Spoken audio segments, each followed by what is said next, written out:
The war was ending. German soldiers filed off the landing craft and into queue. Days earlier, they were fighting for their lives. Now they were walking into British captivity. By 1945, Britain held almost 500,000 POWs, most of them young German soldiers. The men found themselves herded into muddy fields behind barbed wire. They had thrown down rifles on the beaches of Normandy. They had no idea what was coming next. They would soon learn it was not bullets. It was ration cards and numbers sewn to dull uniforms, small kindnesses in small doses. Their new life was governed by a promise, the Geneva Convention of 1929, that prisoners should be treated as well as their own soldiers at home. The British Guards meant to keep that promise. They handed each German man a bar of soap. They pushed him into a shower and shampoo. They gave him bread and cheese. They told him he would live in a hut, not a cell, and eat every day. In the mud of spring 1945, that felt like a kindness. The men spread soap over bitten skin and listened to clanking rifles in the distance. Some could hardly believe it. They had expected beatings, maybe even summary execution. Instead, they got clean towels and soup. They were marched across Britain. Captured at sea or on the beaches, they were shipped to English ports and sent to camps by train. Out of the windows, they saw green fields and shepherds, not ruined villages. On one rainy morning, a troop train pulled into Bridgend, Wales. The locals came out to stare. Mothers held crying children at the station fence. Schoolboys lined the platform. As the first Germans stepped down, a crowd gawked at them. The Germans stood stiff and silent, numb from weeks of marching. Their rifles were piled in the mud. They carried only their hopes for survival. They watched British wives and shopkeepers peer at them behind cameras. A boy shouted, "Kamerad!" and the Germans barely turned their eyes. Fear and embarrassment mixed in the camp air. They knew that British papers had warned that they, the Nazi soldiers, were criminals. Surely the guards would beat them for each headline they had ever read. Instead, the guards simply pointed toward the camp gate. One shouted, "Laundry," then food. The newcomers soon learned the camp routine. At dawn, they paraded in line for roll call. In pairs, they marched toward the shower stalls. Their heads were shaved bare. New uniforms of rough green cloth were pulled on over bruised skin. Tinned corned beef, potatoes, and tea awaited at noon. For many, the meals were the first solid food in days or weeks. In fact, British rations and Red Cross parcels meant these POWs were often better fed than any German soldiers at the front ever saw. Each hut had a coal stove and straw mattresses. The rooms were neither warm nor luxurious, but they were dry. The men were told they could sleep. A newspaper was snatched up whenever a comrade called Zeitung. Letters from home were passed around, read and reread. Everything brought small relief. One captain later joked that in that first week, he spent most of his time in the latrine just to be alone and cry. Most other POWs got chores. Almost half of all POWs in Britain, roughly 360,000 men, were sent out to work by 1945. Farmers in Yorkshire, Lincolnshire, and Kent hired them to pick potatoes and grapes. The Germans did not mind. The fields provided open air and work. The grapes in England were sweeter to pick than in Poland. Under Geneva, they could not be sent into munitions factories or mines, but farm work was fine. By 1947, some 170,000 were in the fields, pruning orchards and clearing bombed highways. If a fence judge had asked them, many would call it easy wartime work. Every wheat harvest had the Union Jack fluttering from the haystack. On one BBC report, they even noted that in 1946, nearly 1 in 5 farm workers in Britain was a German POW. The British needed them to rebuild a nation flattened by war. In town and village, they sipped tea and mended fences, listened to the church bells, and sometimes found themselves treated almost like servants. At camp itself, there were rare freedoms. Some A prisoners were let out on parole to work with farmers during the day. They might earn a little camp money, or even real pounds for a newspaper or tobacco.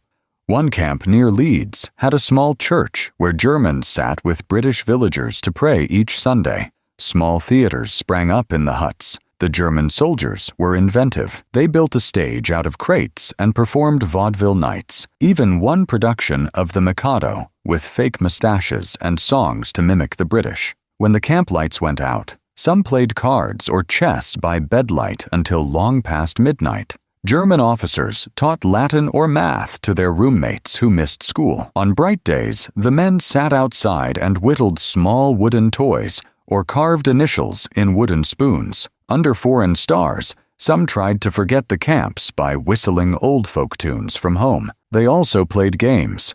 It seems a lifetime ago for a German sergeant, but he once told of football matches against British civilians near Oswald-Twistle, Lancashire. On Christmas Day, 1946, he remembered.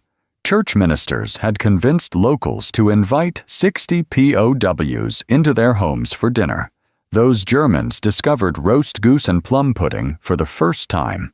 After the meal, when it was light enough to kick a ball, they and the local lads put aside rank and uniform and played football together. So excited was this POW team that they actually joined the village Saturday League. For years afterward, the local paper would print the German names next to their British teammates. Games became normal. At nearby camps, German POWs planted football fields and tennis courts with their own hands. They dug vegetable gardens with neat rows of carrots and onions to supplement the official rations.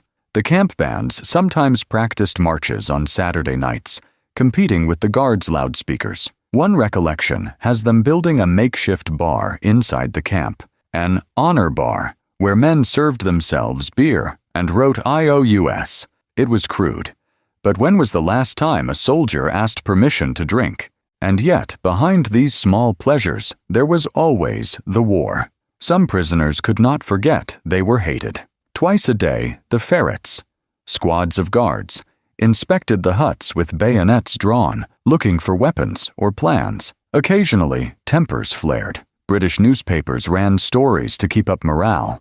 Cartoon boys teasing friends about their Heil Hitler tattoos as if it were a joke. Those jokes were not funny to the POW. Some particularly brutal SS men found themselves locked in solitary confinement at camp. But brutality by the captors was rare. The British mostly used security, fencing, guards, threats of prison, instead of fists. Not surprisingly, some Germans tried to escape. They were in Italy, Greece, and Germany themselves after all, and Britain seemed so far. The best-known attempt happened in March 1945 at Island Farm, Camp 198. That camp had no guard towers or floodlights, only fences. A band of 70 German officers worked in secret for months. They dug a long tunnel under Hut 9, shoveling heavy clay out in their shirts and hiding it in garden plots. They even set up crude electric lighting in the tunnel by wiring into the camp's power. On one moonless night, they slipped through into the Welsh hills. Only 20 made it to freedom. The rest were rounded up within hours. The camp went mad the next day. The men held a sham trial of the one they accused as informant. By evening, a German prisoner swung from the gate, garroted by his own comrades. The hangman later calmly walked into the guard tower and surrendered. In another camp near Stoke-on-Trent, 10 men dug out under the perimeter fence and vanished. One wrote later of fleeing in the rain, only to be caught making prank phone calls to the guards. But mostly, even the would-be escapers found Britain was no bridge to rejoining the Reich. If they ran and got caught, their sentences simply grew. After the war officially ended, escape became even more futile. The country knew the war was won, but almost no peace treaty had been signed. So all those POWs were to stay, at least until London said otherwise. Life behind wire was weirdly normal. The men kept each other company. They missed home desperately. As 1945 turned to 1946, attitudes began to change on both sides of the fence. In the British countryside, word got out that farms were desperate for workers. Posters warned villagers, "German prisoner of wars working here. They are forbidden to fraternize." Initially, it was illegal to even acknowledge the German's name. For months, neither party spoke a word across lanes and fences. But survival and kindness changed minds. The wall came down. By 1947, German prisoners were allowed into pubs and village dance halls. They walked unarmed at market with farmers. In holiday cards, one English family joked about the friendly foreman who was once a German lance corporal. One Christmas Eve, a Methodist minister in Scotland invited prisoners of war to a midnight service. The Germans lit candles with the villagers. Two of them even walked the British pastor's daughter home through snow. When he later confessed his fear and asked why she didn't scream, she said simply, "You don't look like Himmler anymore." That sort of talk spread. Before long, British families were doing a bold thing, inviting enemy soldiers into their homes. In one mining town, a Methodist minister wrote 100 letters to local households. 60 families signed up to host a prisoner of war for Christmas dinner. On that night in 1946, soldiers in uniform sat at children's tables and ate turkey. They were amazed to have gravy poured over their roast. One young German, trudging home after dessert, said only, "Ich habe genug," I've had enough. He meant to eat. Instead, he had felt welcome for the first time in years. Yet they ate well and had shelter. Some wrote to their children that the worst part was boredom, not fear. Few had loved ones here, but they made friends out of necessity. On a quiet afternoon in 1947, a German guard found an old piano in a garbage pile. He polished it up, and two former soldiers traded songs. He played Chopin, the other Joy Division's march. There were letters from wives and girlfriends, delivered by Red Cross in neat brown envelopes. Some letters brought hope, others brought only longing. A German lieutenant, Karl, wrote home that the war was over for him, and he had been treated too well, almost with decency. He mentioned the school he helped run under a tree for younger prisoners, where he taught geometry by day. A photograph survived. In the warm kitchen, British grandmothers cheered as the strange soldier blushed over pudding. It made the front page of a local paper. Friendships even bloomed into love. In 1947, a German corporal named Rudi was invited by a woman named Anne to sit beside her at the party. She insisted he try her family's eggnog. He was stunned. She was an enemy. He was old enough to be her father's age, but war does funny things. In the embers of that war's end, they found laughter together. By the next Christmas, they were writing letters as fiancé. Rudi learned English and never went home. He married Anne and settled on a Scottish croft, helping his mother-in-law churn butter each morning. When asked decades later, he said through a grin, "I enjoyed it right away." Rudi was not alone.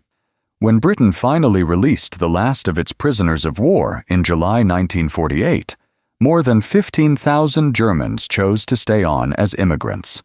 They found work as tailors, carpenters, mechanics, even schoolteachers, and raised families far from fatherland. Back in the camps, some Germans returned to military routines. One private took over the camp radio and played the British charts, startling guards with the latest big band tunes.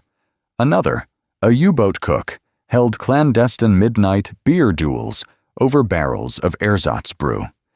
Each had a job. At Camp 50, a sugar beet farm turned barracks, a teenage soldier named Bernhard Trautmann learned English from a miner's daughter. His nickname became Bert. On weekends, he played goalie in friendly matches against local teams. He even took a night shift plowing fields to earn extra cigarettes. In the quiet months after the war, Bert impressed the local football club with his reflexes. In 1949, he signed with Manchester City and would play 545 games, star in FA Cup finals, and even receive an OBE, the very medal his old comrades in Germany would never see. Who would have guessed that the shy 17-year-old prisoner of war would grow up to kick history around an English pitch? Yes, history took odd turns. In an estate outside London called Trent Park, the British created what looked like a club. Senior German officers wandered the elegant gardens. They read German newspapers in the library, had suit presses for uniforms, radios playing German broadcasts, even trips to London under guard. They thought it all a perk of rank. Every word they said, a hidden microphone recorded. British listeners in the basement heard them relax and spill their secrets.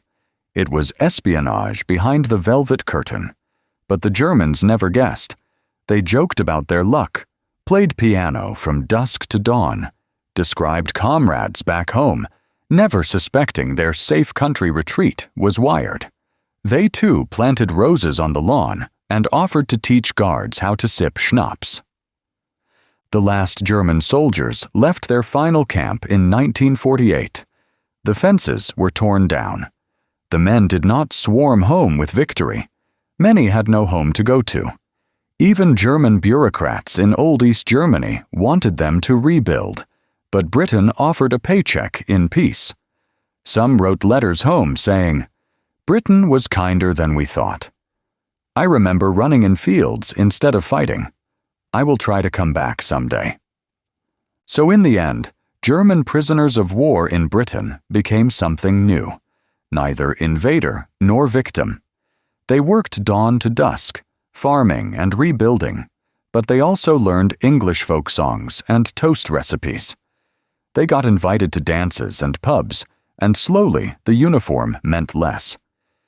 Many tried to carry no grudges, even greeting their guards in German. Guten Tag. Old enemies sometimes became friends. A Somerset farmer said simply, "They were men like us, only lost." War is war.